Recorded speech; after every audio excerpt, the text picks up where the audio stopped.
Mi nuera casi me mata.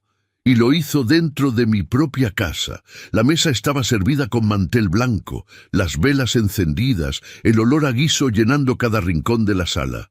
Y el vino ya estaba en las copas. Pero algo en su mirada no me dejaba tranquilo. Insistió demasiado en que yo bebiera primero, con una sonrisa que no le llegaba a los ojos, como si estuviera esperando algo, y fue ahí, sin decir una sola palabra. Sin pensar demasiado, tomé la copa más cercana, la que no era la mía. Menos de una hora después, ella empezó a sentirse mal, náuseas, mareo, y terminó en el hospital con sospecha de intoxicación. Y lo peor es que ese no fue el verdadero problema. Antes de continuar, suscríbanse al canal y díganos en los comentarios desde dónde nos están escuchando. Mi nombre es Aurelio Barragán Solís. Tenía 72 años cuando ocurrió todo esto, y jamás pensé que viviría algo así.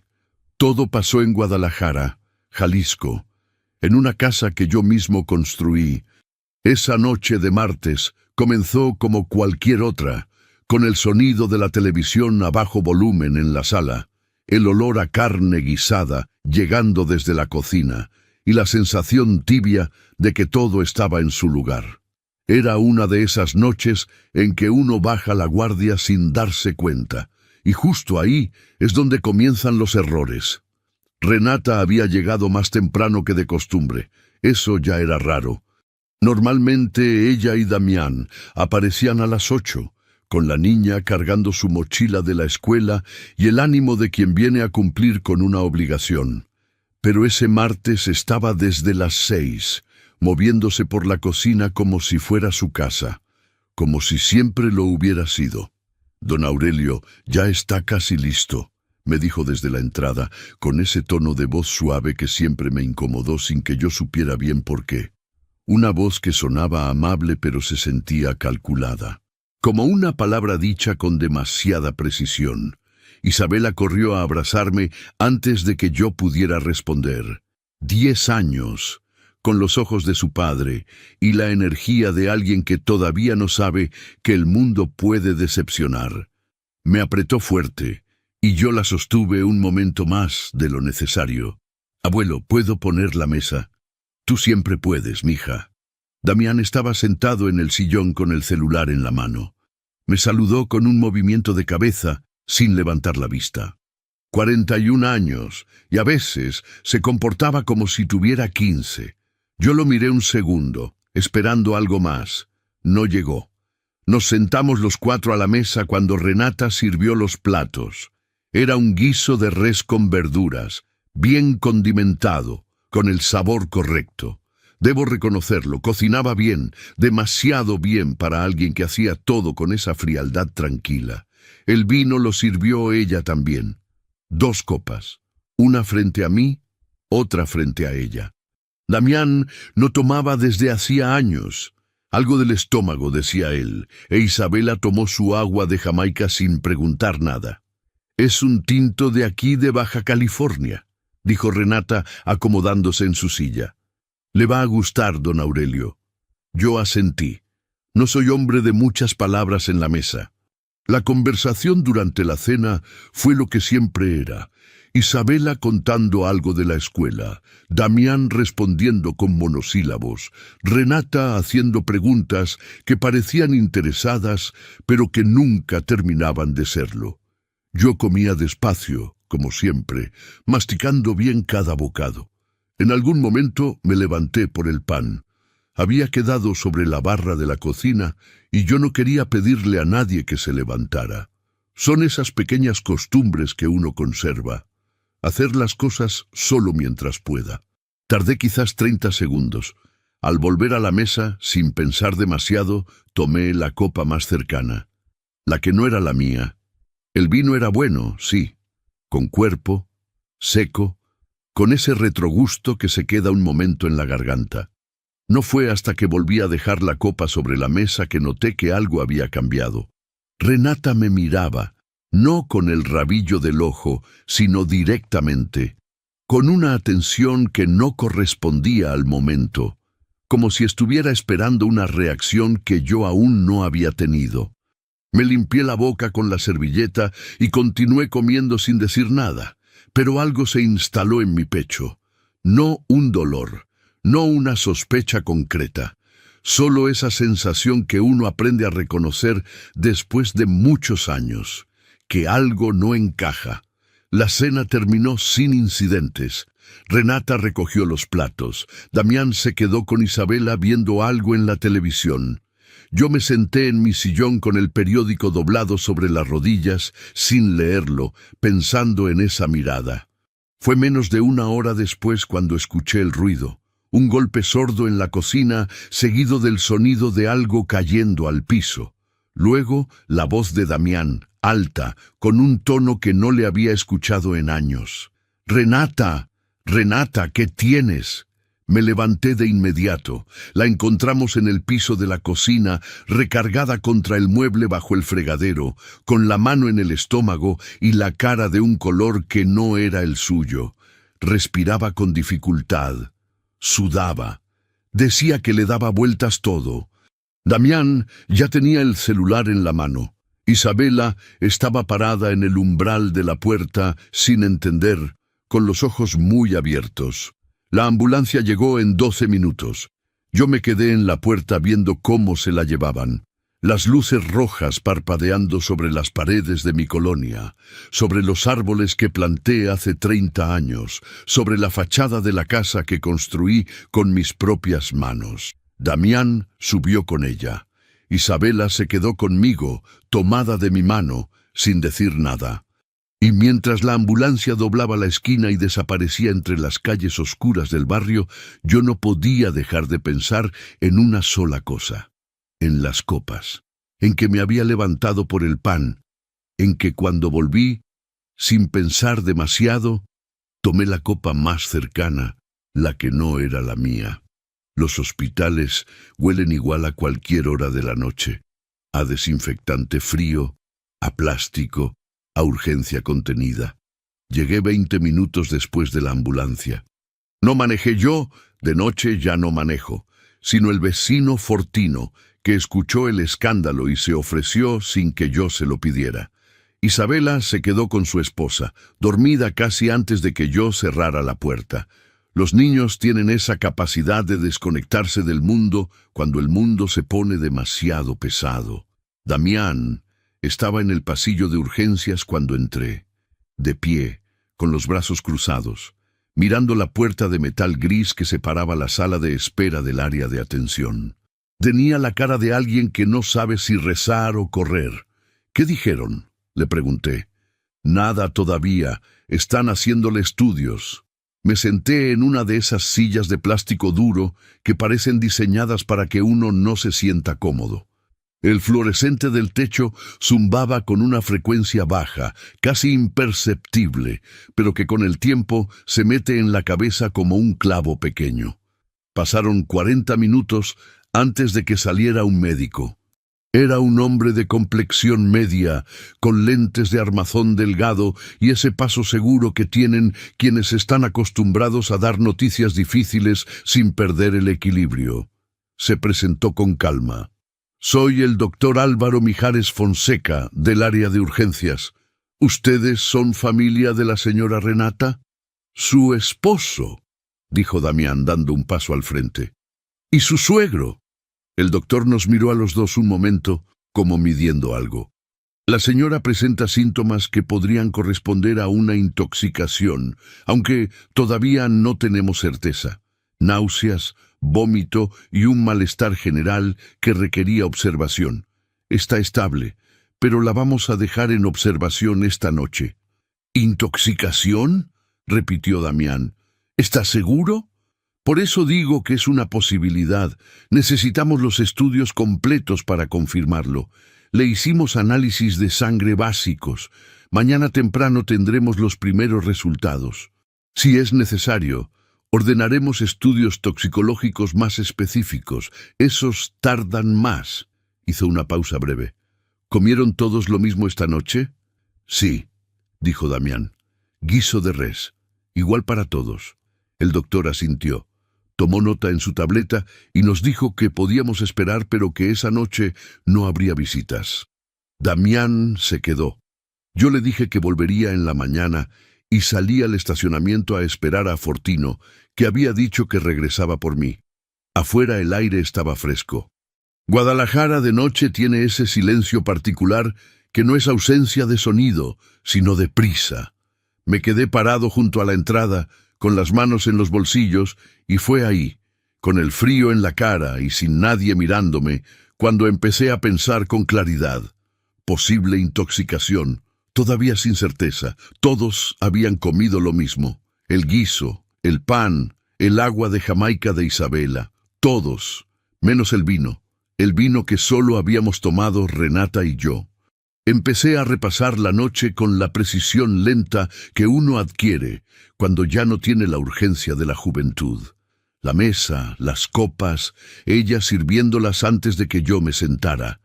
La cena, mi levantada por el pan.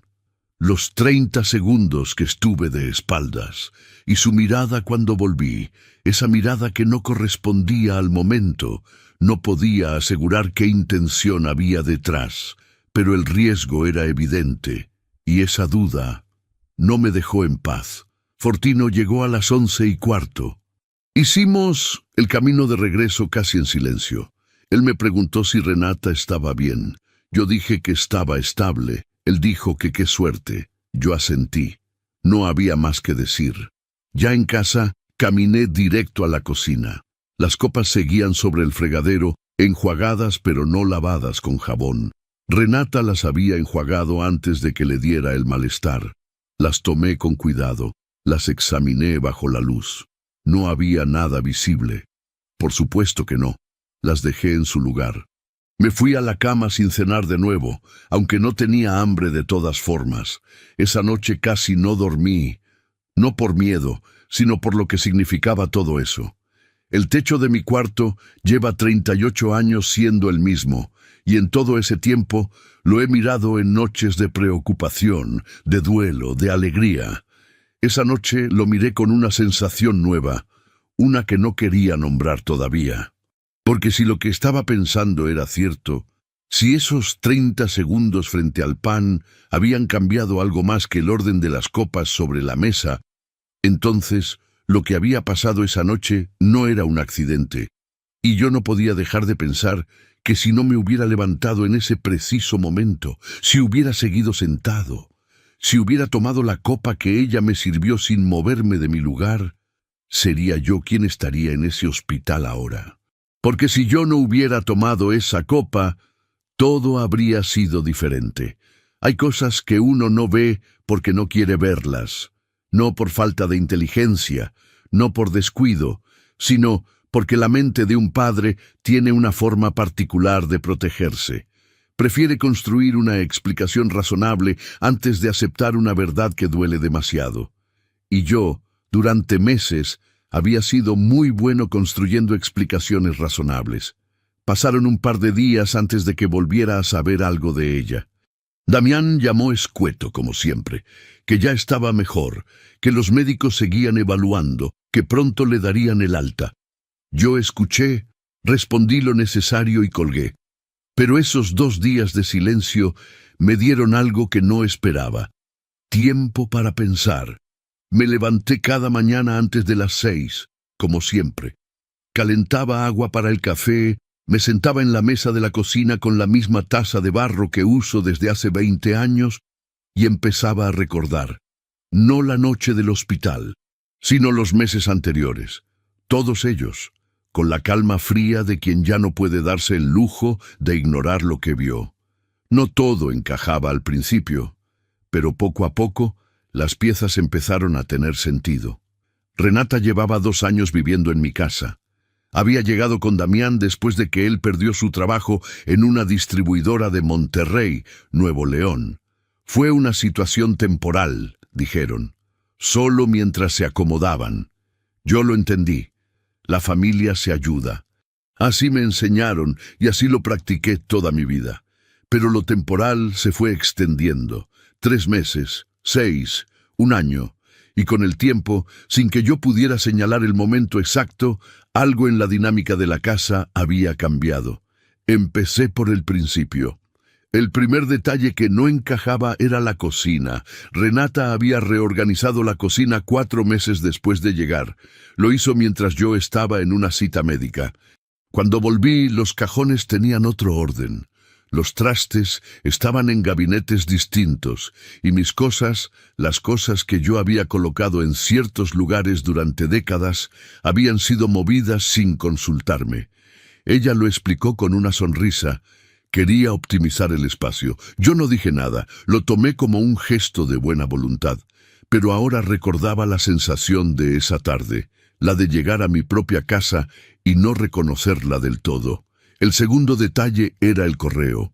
3 meses atrás empecé a notar que ciertos sobres llegaban abiertos, no rasgados con violencia, abiertos con cuidado, con vapor quizás, y vueltos a pegar con esa torpeza que uno detecta cuando conoce bien sus cosas. Extractos bancarios, una carta de mi notario, una notificación de Hacienda. Cuando le mencioné a Damián que los sobres llegaban así, él me dijo que seguramente era el cartero. Lo dejé pasar. Ahora no lo dejaba pasar. El tercer detalle era más difícil de nombrar, porque no era un objeto ni una acción concreta. Era una presencia. Renata había comenzado a aparecer en conversaciones donde antes no aparecía. Si yo hablaba con Damián sobre la casa, ella entraba a la cocina justo en ese momento. Si yo llamaba a mi contador por teléfono, ella pasaba por el pasillo 2 veces durante la llamada. Si yo recibía visita, ella ofrecía café y se quedaba más tiempo del necesario en la sala. Nunca de forma escandalosa. Nunca de manera que yo pudiera señalar y decir, mira, esto es una intromisión. Siempre con esa amabilidad calculada que era su especialidad. Había aprendido a estar donde se tomaban las decisiones sin parecer que estaba vigilando. El cuarto detalle me pesó más que todos los anteriores. Isabela. Hacía aproximadamente 5 meses, la niña había dejado de dormir en el cuarto que le habíamos designado junto al mío y había sido movida al cuarto del fondo, el más alejado de la sala y de mi habitación. Renata explicó que la niña dormía mejor con más silencio. Isabela no protestó. Los niños aceptan los cambios con una resignación que a veces parece fortaleza y a veces es solo obediencia. Pero yo había notado que desde ese cambio, Isabela y yo teníamos menos momentos a solas. Antes, ella se levantaba antes que sus padres y desayunábamos juntos. Después del cambio de cuarto, Renata la llevaba directo a la escuela sin que pasáramos por la cocina al mismo tiempo. No era dramático, no era obvio, pero era un patrón. Tomé el último sorbo de café frío y me quedé mirando el patio trasero. Los limoneros que planté cuando Damián era chico seguían ahí, con la misma terquedad verde de siempre. Pensé en mi esposa Carmen, que murió hace 11 años. Pensé en lo que hubiera dicho ella si hubiera estado aquí para ver todo esto. Carmen tenía esa capacidad que yo nunca tuve. Leer a las personas antes de que se mostraran. Ella nunca había conocido a Renata. Y en ese momento, sentado en mi cocina con el café frío en la mano, me pregunté si eso era una pérdida o una fortuna. Cuando Damián me llamó para decirme que Renata ya tenía el alta, yo respondí con calma. Le dije que me alegraba. Y lo dije en el tono correcto, sin que nada en mi voz revelara lo que estaba pensando. ¿Cómo amaneciste tú, papá? Bien, aquí con Isabela. Gracias por quedarte con ella. Colgué y me quedé con el teléfono en la mano un momento.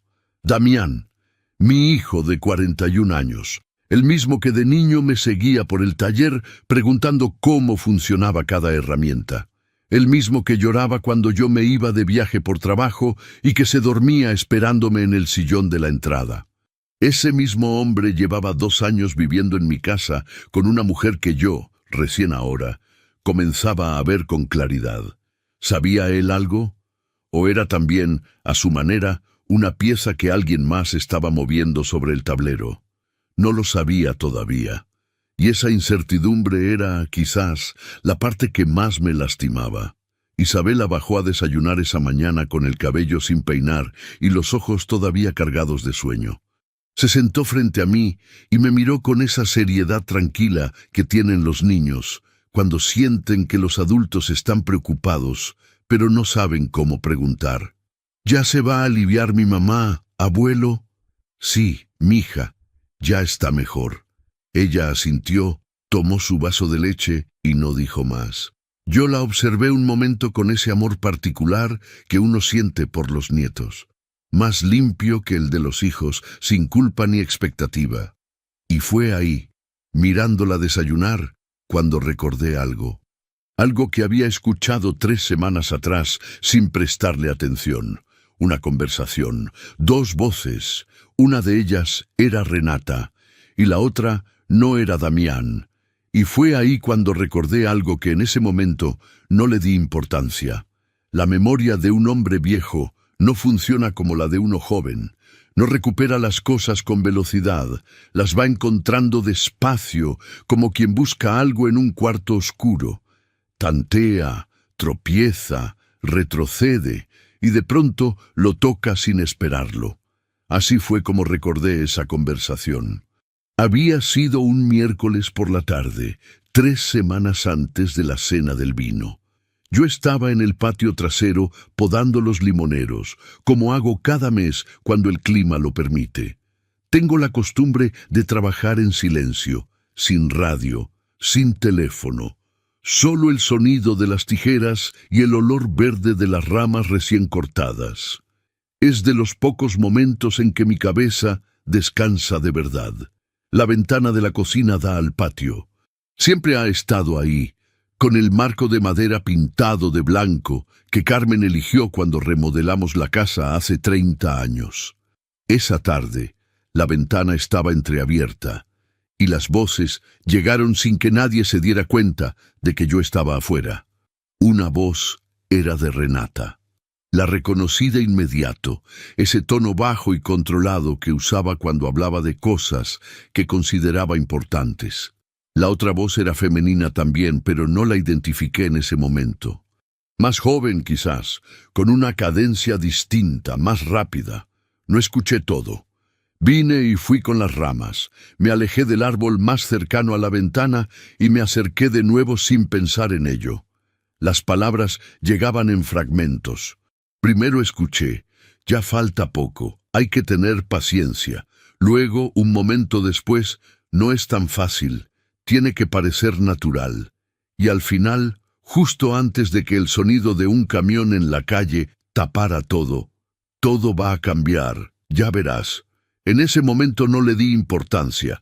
Me lo dije con todas sus letras mientras seguía podando. No es nada.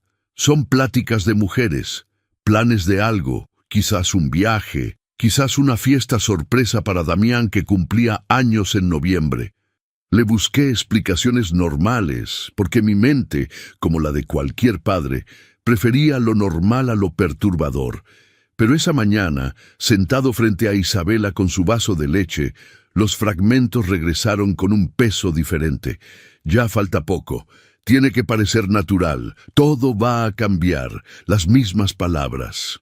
Pero ahora, después de la noche en el hospital, después de las copas, después de los sobres abiertos y la cocina reorganizada y las conversaciones interrumpidas, esas frases ya no sonaban a planes de fiesta, sonaban a otra cosa, sonaban a un plan. Mandé a Isabela a ver la televisión con el pretexto de que yo tenía que hacer unas llamadas. La niña obedeció sin protestar. Cuando escuché el sonido del televisor desde la sala, me quedé en la cocina tratando de reconstruir la escena con más detalle. La voz que acompañaba a Renata, ¿quién era? No era Damián, eso lo tenía claro. Era una voz femenina, más aguda que la de Renata, con un ritmo más nervioso. Alguien que hablaba rápido, como si tuviera prisa o como si estuviera acostumbrada a decir muchas cosas en poco tiempo. Cerré los ojos y traté de escucharla de nuevo en mi memoria. Había estado en mi casa antes esa voz. No muchas veces. 2, quizás 3. Una mujer joven que Renata presentó en algún momento como una amiga. Cabello oscuro, ropa cara, la clase de persona que entra a un lugar y lo escanea antes de saludar. Renata la llamaba Luciana. Luciana. No sabía su apellido, no sabía exactamente a qué se dedicaba. Solo recordaba haberla visto sentada en mi sala 2 o 3 veces, tomando café con Renata mientras yo pasaba de largo hacia mi cuarto o hacia el patio, sin ponerle demasiada atención, porque en ese entonces no había razón para hacerlo. Ahora había razón. Abrí el cajón donde guardo el bloc de notas que uso para mis cuentas y escribí 3 cosas: la conversación, la ventana, Luciana. Debajo escribí las frases que recordaba, lo más exactas que pude. Ya falta poco, hay que tener paciencia. Tiene que parecer natural. Todo va a cambiar. Las miré un momento. En papel, con mi letra apretada de hombre que aprendió a escribir con pluma, se veían distintas, más reales, más concretas. Como si sacarlas de la memoria y ponerlas en el mundo les diera un peso que antes no tenían. Guardé el bloc en el fondo del cajón, debajo de los recibos de luz del año pasado. A mediodía llegó Damián con Renata. Ella traía la cara pálida y caminaba despacio, con una mano sobre el estómago. Damián la sostenía del brazo, con una atención que yo le había visto pocas veces. La instalaron en el cuarto, y yo calenté un caldo que preparé mientras esperaba. Se lo llevé sin decir mucho. «Gracias, don Aurelio», dijo ella desde la cama, con una voz apagada. La miré a los ojos un segundo. Solo un segundo. No vi culpa, no vi miedo. Vi algo que tardé un momento en identificar porque no era lo que esperaba encontrar. Vi cálculo. Incluso enferma, incluso recién salida del hospital, esa mujer estaba midiendo cada cosa que yo hacía. ¿Cuánto tiempo me quedaba parado en la puerta? Si le sostenía la mirada o la bajaba. Si el caldo era un gesto de afecto genuino o de sospecha disfrazada. Me quedé exactamente 3 segundos y luego me fui. En el pasillo me crucé con Damián. Me puso una mano en el hombro. «Gracias, papá. De verdad». Asentí. Lo miré. Mi hijo tenía unas ojeras que no le había visto antes y algo en la comisura de los labios que parecía tensión contenida. O culpa. O las 2 cosas revueltas. Quise preguntarle. Quise decirle: «Damián, siéntate. Necesito que me expliques algo». Quise poner las cartas sobre la mesa como lo hice toda mi vida cuando algo no estaba claro. Pero no lo hice, porque si él sabía lo que yo sospechaba, preguntarle era avisarle, y si no lo sabía, preguntarle era ponerlo en guardia. De cualquier forma, yo perdía. Esa noche, ya con la casa en silencio, y Renata dormida o fingiendo dormir, y Damián roncando en el cuarto de ellos, me senté en el patio con el frío de la noche en la cara y estuve largo tiempo sin pensar en nada concreto.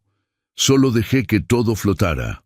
Las copas, los sobres, la ventana, las voces, la mirada de Renata en el hospital, la mano de Damián en mi hombro. Y por primera vez pensé algo que no quería aceptar, que quizás mi hijo no era solo una pieza en el tablero.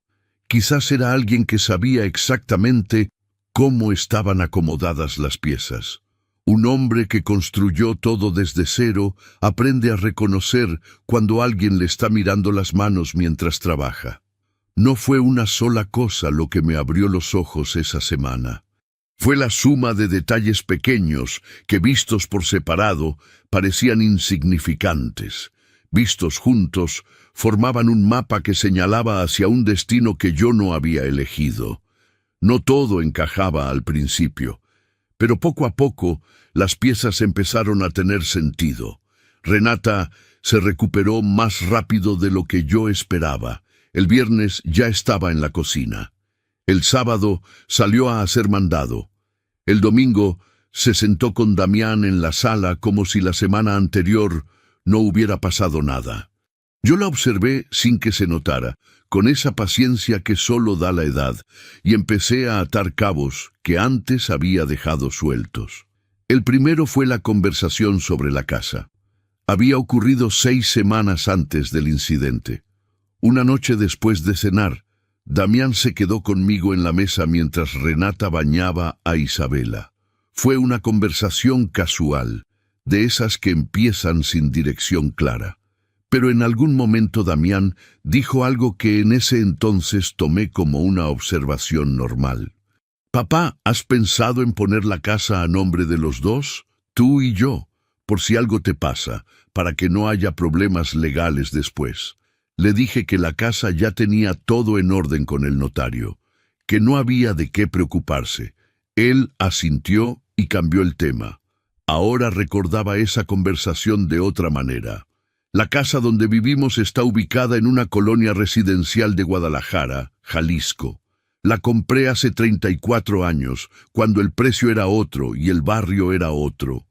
Hoy, según la última evaluación que me hizo el banco hace 2 años, su valor superaba los $500,000.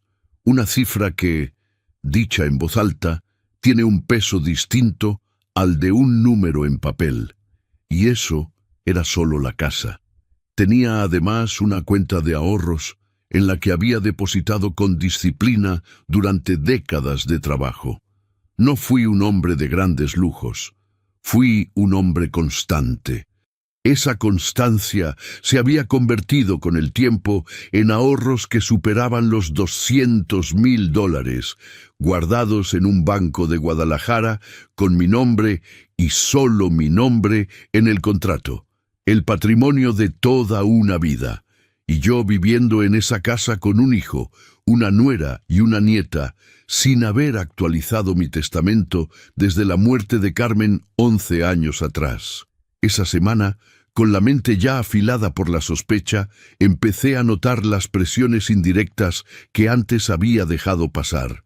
2 meses atrás, Renata había mencionado de manera casual que una amiga suya había transferido una propiedad a nombre de sus hijos para evitar impuestos de herencia.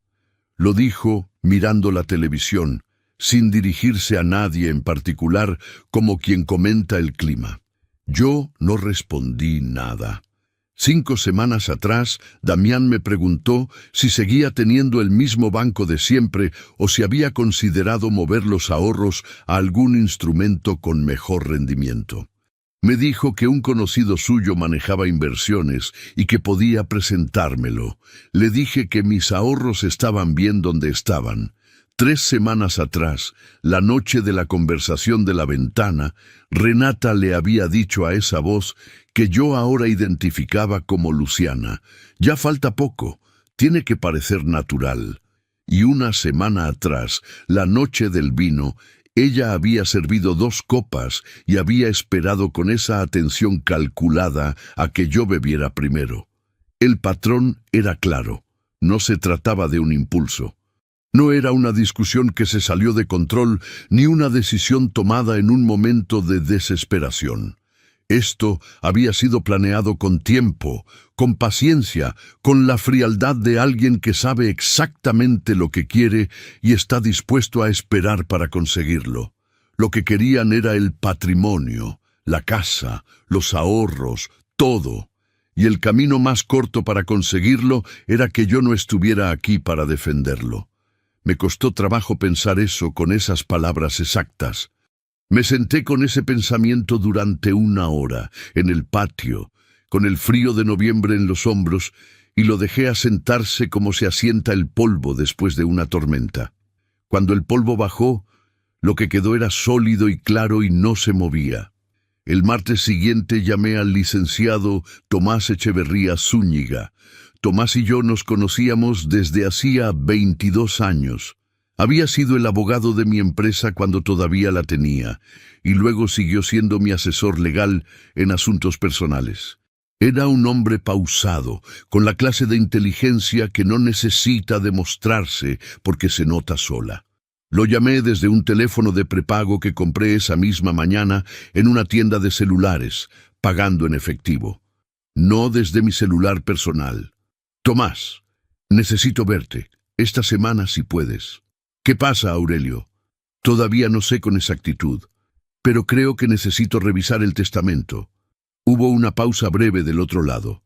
¿Estás bien? Sí, pero necesito moverme antes de que alguien más se mueva primero. Quedamos para el jueves en su oficina a las 10 de la mañana. Le pedí discreción absoluta. No quería que nadie supiera que había hecho esa llamada, ni que tenía esa cita, ni que había empezado a pensar en mover mis fichas.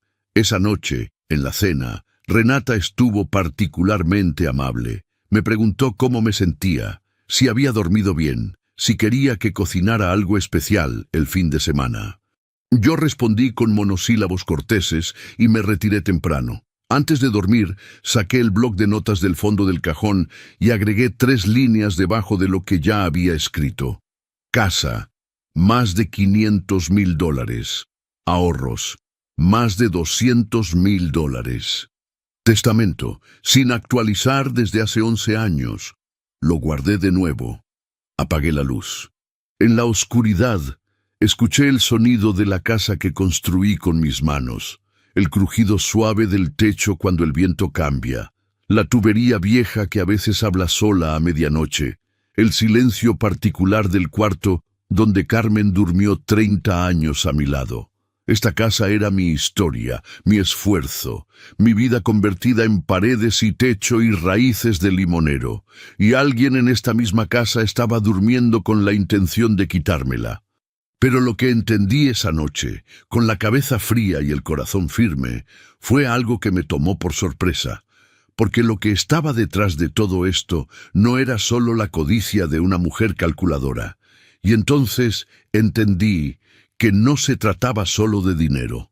El arma más poderosa que tiene un hombre no es la fuerza, es la capacidad de quedarse quieto cuando todo en su interior quiere moverse.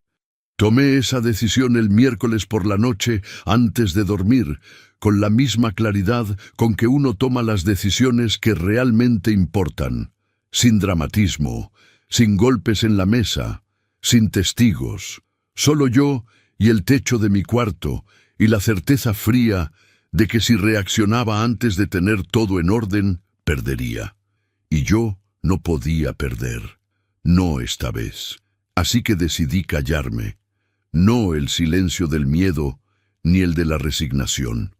El silencio del hombre que ha decidido que cada palabra que diga de aquí en adelante será una pieza colocada con intención.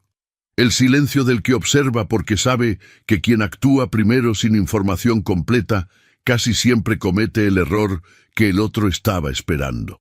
El jueves llegué puntual a las 10 a la oficina de Tomás. Su despacho estaba en el centro de Guadalajara, en un edificio viejo de cantera gris con el nombre del bufete grabado en una placa de bronce junto a la entrada.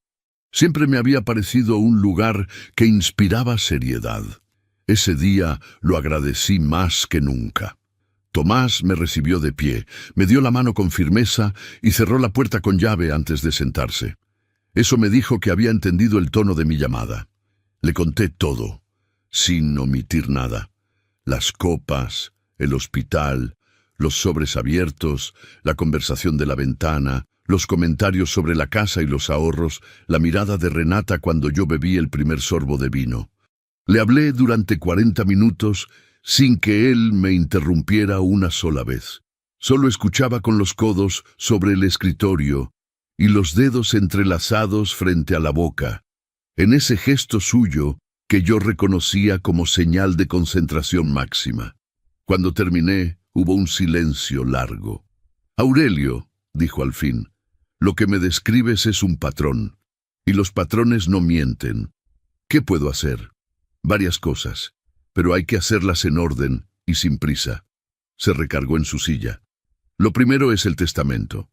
Hay que actualizarlo esta semana, y hay que hacerlo con el notario correcto, alguien de absoluta confianza, sin que nadie en tu casa se entere». Le pregunté si conocía a alguien así. Me dijo que sí.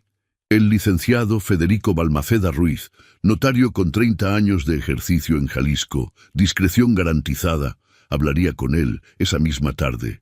Lo segundo, continuó Tomás, es que no confrontes a nadie todavía, a tu hijo, a tu nuera, a nadie. ¿Me entiendes? Absolutamente nadie debe saber que estás moviendo algo. Lo entiendo. Y lo tercero, Aurelio, es que necesito que empieces a documentar todo lo que recuerdes, todo lo que observes de aquí en adelante. Fechas, palabras exactas, comportamientos. Con eso podemos construir algo sólido si en algún momento esto llega a donde no queremos que llegue. Salí de la oficina de Tomás con un peso distinto en los hombros. No más ligero, exactamente, pero sí más manejable. Era la diferencia entre cargar algo sin saber hacia dónde caminar y cargarlo sabiendo exactamente el camino. Los días siguientes los viví con una doble cara que no sabía que tenía. Por fuera era el mismo don Aurelio de siempre, tranquilo, parco, agradecido con el caldo que Renata calentaba, presente en la cena familiar, dispuesto a escuchar los relatos escolares de Isabela con la misma atención de siempre. No cambié ningún hábito, no dejé de hacer nada de lo que hacía normalmente.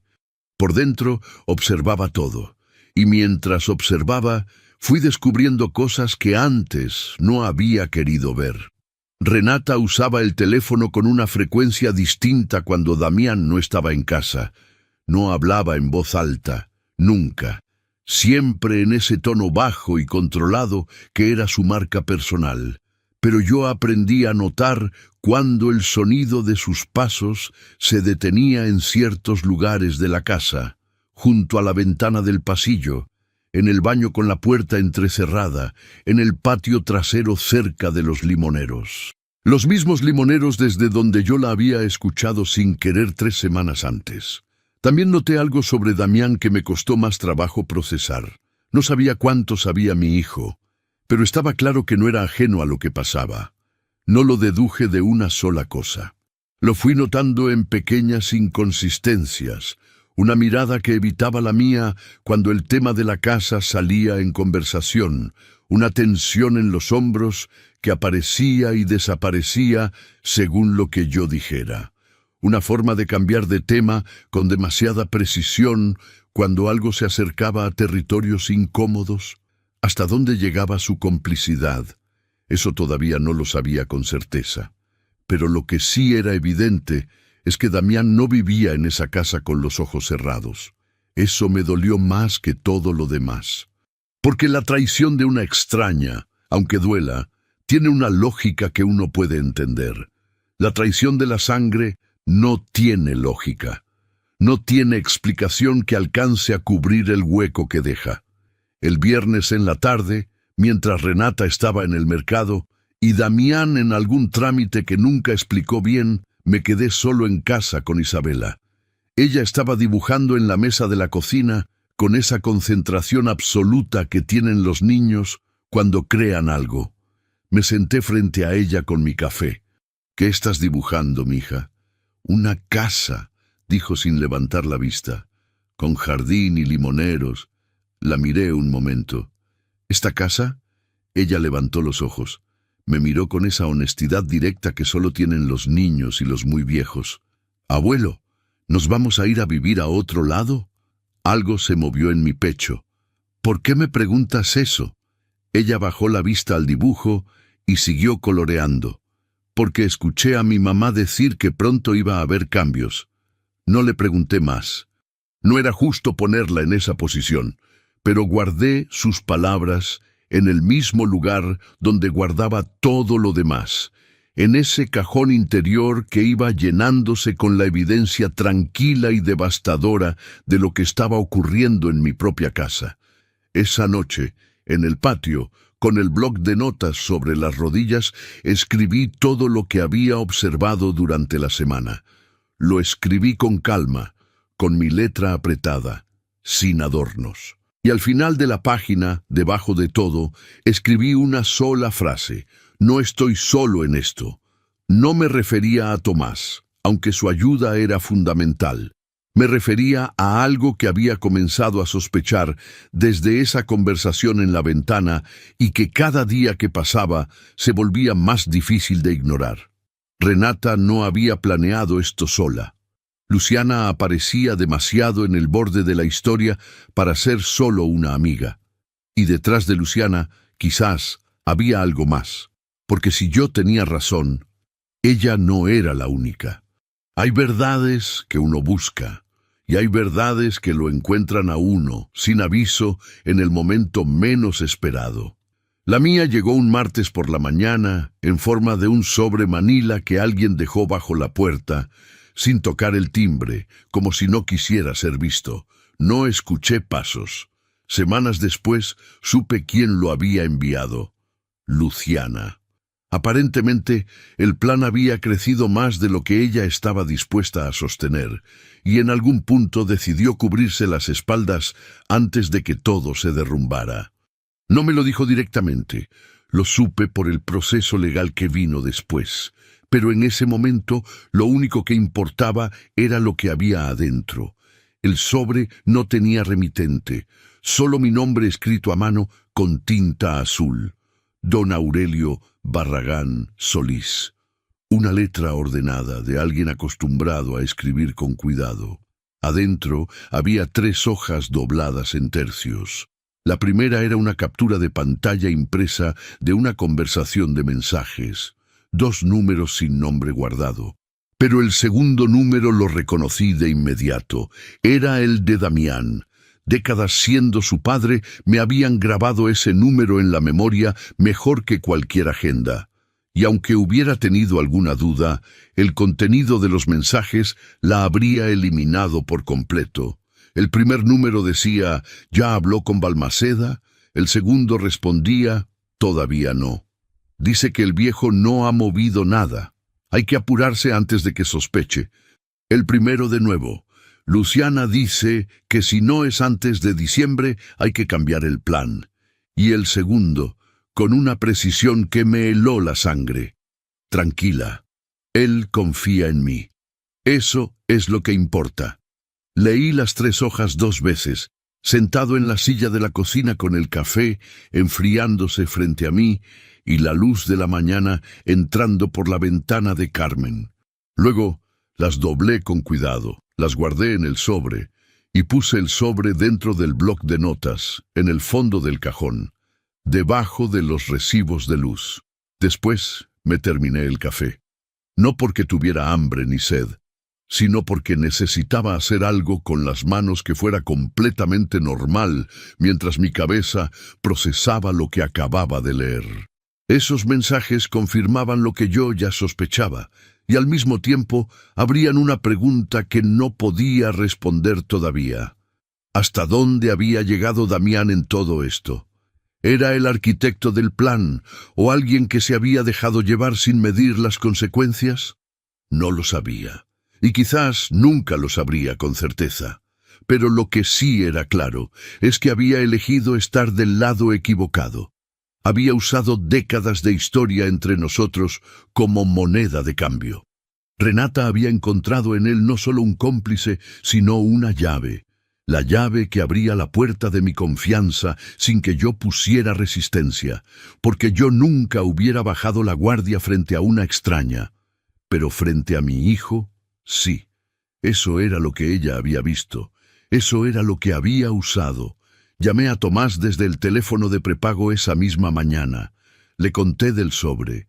Le leí las frases exactas de las capturas. Hubo un silencio del otro lado de la línea que duró varios segundos. ¿Sabes quién lo dejó?, preguntó. No con certeza todavía, pero alguien dentro de ese círculo está incómodo con lo que está pasando. Eso es importante, Aurelio. Guarda ese sobre con tu vida. Es la primera evidencia concreta que tienes. ¿Y Balmaceda? Ya terminamos el borrador del Nuevo Testamento. Podemos firmarlo esta semana. Hizo una pausa. Aurelio, escúchame bien. Después de firmar, necesitas actuar rápido en lo financiero. Los ahorros, sobre todo.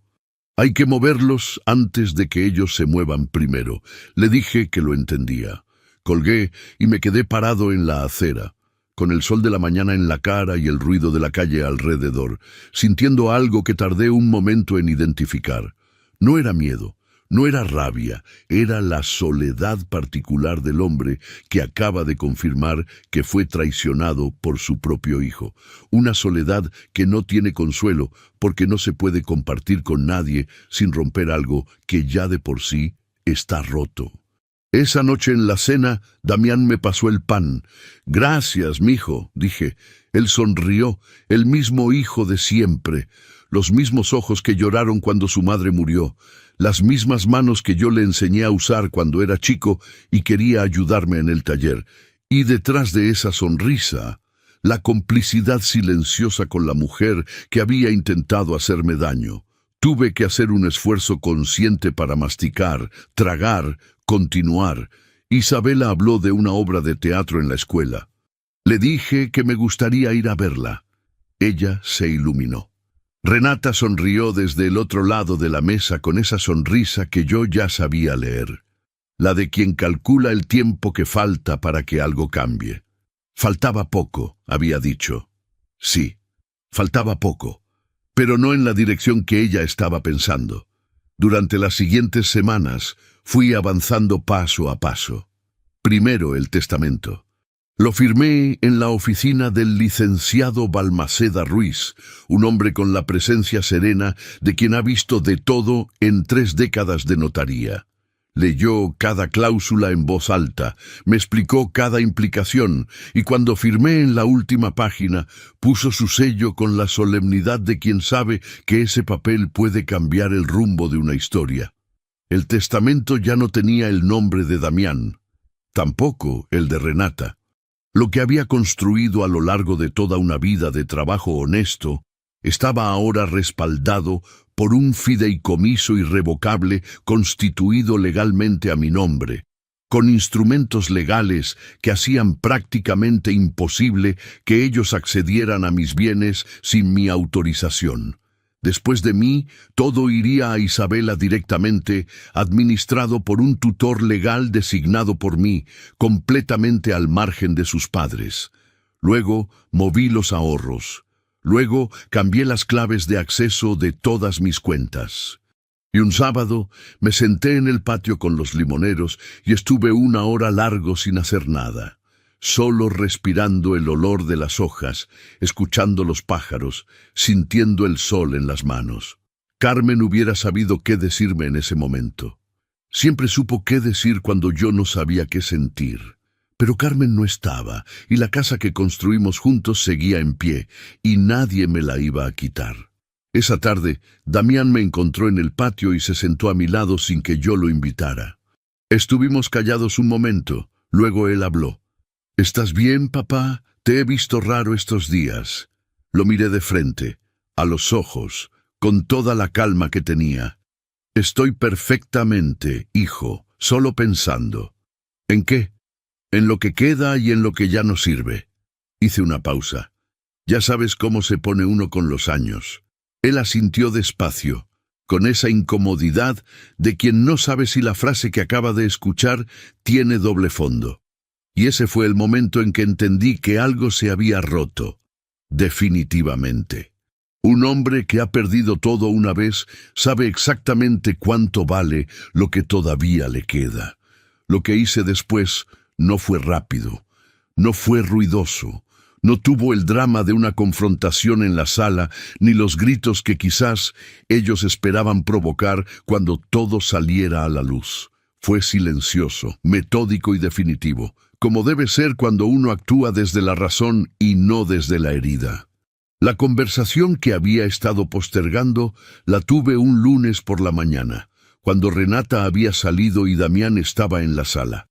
Me senté frente a él con el sobre Manila sobre la mesa entre los dos. Lo empujé hacia su lado sin decir nada. Él lo miró, lo reconoció. Lo supe por la forma en que su cara cambió antes de que pudiera controlarlo. Ese 1,5 segundos donde el cuerpo reacciona antes de que la mente decida qué expresión conviene. «¿De dónde sacaste esto?», dijo con una voz que intentaba sonar tranquila.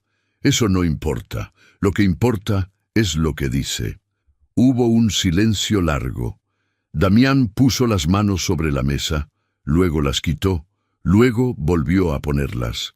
Era el mismo gesto nervioso que hacía de niño cuando lo descubría en algo que sabía que estaba mal. «Papá, déjame explicarte». «No», dije, una sola palabra, sin elevar la voz, sin mover un músculo de la cara.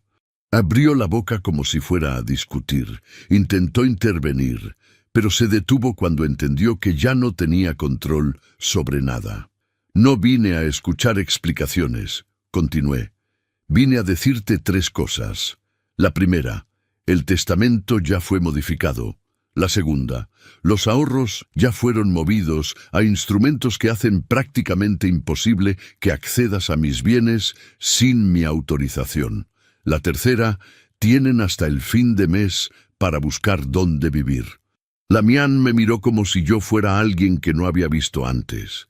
Quizás era la primera vez que me veía así. Quizás en todos esos años juntos nunca había necesitado conocer esta versión de mí. «¿Nos estás corriendo?», preguntó, con una mezcla de incredulidad y algo que podría haber sido vergüenza. «Te estoy dando un mes. Eso es más de lo que me diste tú a mí». Se levantó. Estuvo a punto de decir algo más. Lo vi en la tensión de la mandíbula, en el aire que tomó antes de hablar. Pero algo en mi mirada lo detuvo. No era rabia lo que él veía en mis ojos, era algo peor para él, indiferencia. Salió de la sala sin cerrar la puerta. Con Renata no hubo conversación. No porque le tuviera miedo, ni porque no tuviera qué decirle, sino porque no le debía nada. Ni una explicación, ni una confrontación, ni el privilegio de ver en mi cara el daño que había intentado causar. Renata Villaseñor Alcántara había entrado a mi casa con una estrategia y había salido de ella sin nada de lo que buscaba. Eso era suficiente. Tomás presentó una denuncia formal ante el Ministerio Público de Jalisco por el incidente del vino. Los resultados del análisis de sangre que el doctor Mijares había ordenado en el hospital revelaron, semanas después de que Tomás los obtuviera a través del Ministerio Público con una orden judicial, la presencia de una sustancia sedante en el organismo de Renata que no correspondía a ningún medicamento que ella estuviera tomando. Una sustancia que, en la dosis correcta, podía causar en una persona de edad avanzada una crisis cardiovascular indistinguible de un episodio natural. El expediente estaba abierto. La investigación seguía su curso. Con eso era suficiente. En cuanto a Luciana, bastó una gestión de Tomás con las autoridades para establecer que era socia menor de un despacho de asesoría financiera que en los últimos años había estado involucrado en otros casos con características parecidas. Adultos mayores, patrimonios considerables, familias con conflictos internos. Algunos de esos casos habían terminado en disputas legales graves. Cuando Tomás me dijo eso por teléfono, me quedé en silencio un momento. «¿Cuántos años tiene ella?», pregunté. 35. 35 años planeando el fin de hombres que ya habían vivido lo suficiente para merecer tranquilidad. Había algo en eso que iba más allá de la codicia. Era una frialdad que yo no quería entender, porque entenderla completamente me hubiera obligado a perder algo que no estaba dispuesto a perder: la capacidad de creer que la mayoría de las personas, en el fondo, no son así. El fin de mes llegó puntual, como llegan todas las fechas que uno ha marcado en el calendario con una intención. Damián se llevó sus cosas un sábado por la mañana. Renata no salió del cuarto hasta que el camión de mudanza ya había doblado la esquina. Isabela vino a abrazarme antes de subir al coche. La sostuve fuerte, como siempre. Le dije al oído que la quería. Ella me apretó más fuerte todavía. «¿Te voy a ver el fin de semana, abuelo?» «Cuando tú quieras, mija. Esta casa siempre va a ser tu casa». Ella se fue con los ojos brillosos, pero sin llorar. Tenía la fortaleza callada de quien ha aprendido demasiado pronto que el mundo no siempre funciona como debería. Cuando el coche desapareció en la calle, cerré la puerta. Me quedé parado en el pasillo un momento, con la mano todavía en la manija, escuchando el silencio nuevo de la casa. Un silencio que no era vacío, sino limpio. Como el olor del aire después de la lluvia, cuando todo lo que estaba cargado ya cayó, y lo que queda es solo lo real. Caminé a la cocina, calenté agua para el café, me senté en mi silla de siempre con mi taza de barro de siempre y miré el patio donde los limoneros seguían en su lugar con esa terquedad verde que no le pide permiso a nadie. Mi casa, mi historia, mi vida, intactas. En los meses que siguieron recuperé cosas que no sabía que había perdido. El ritmo propio de mis mañanas, el silencio sin tensión, la libertad de moverme por cada cuarto sin sentir que alguien estaba midiendo lo que hacía. Pequeñas libertades que uno no valora hasta que le son quitadas y luego devueltas. Retomé la costumbre de leer en el patio después del café. Volví a llamar a los amigos que había visto menos en los últimos 2 años. Le pedí al licenciado Balmaceda que pusiera en orden todos mis documentos, no solo el testamento, sino cada escritura, cada contrato, cada instrumento financiero, con la claridad que da saber exactamente dónde está parado uno. Damián me llamó 2 veces en los primeros meses. La primera vez no contesté. La segunda contesté y lo escuché. Hablamos poco. Le dije que lo que había hecho no tenía arreglo fácil ni rápido, y que el tiempo diría si había algo que reconstruir.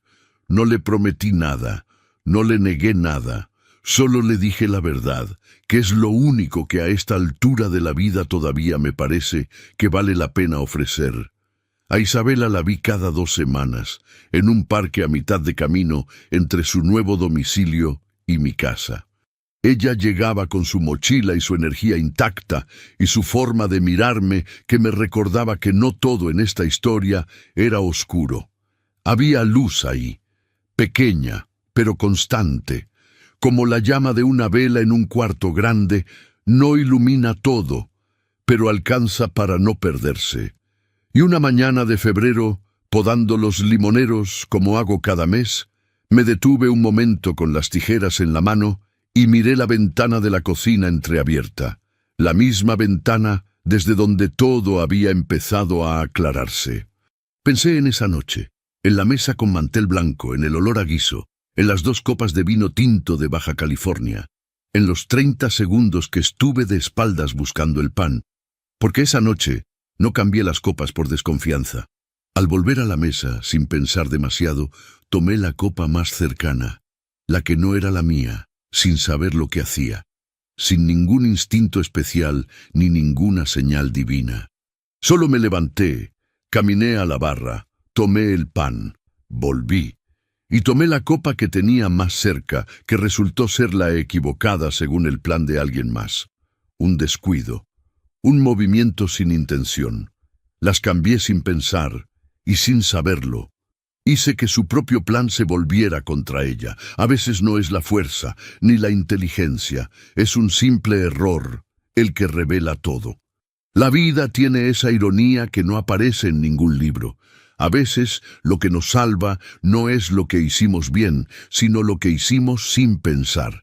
Me quedé parado entre los limoneros un momento más, con el sol de febrero en la cara y el olor verde de las ramas recién cortadas, y sonreí. No de satisfacción, no de victoria. Sonreí porque seguía aquí, porque la casa seguía en pie, porque Isabela me esperaba el sábado en el parque.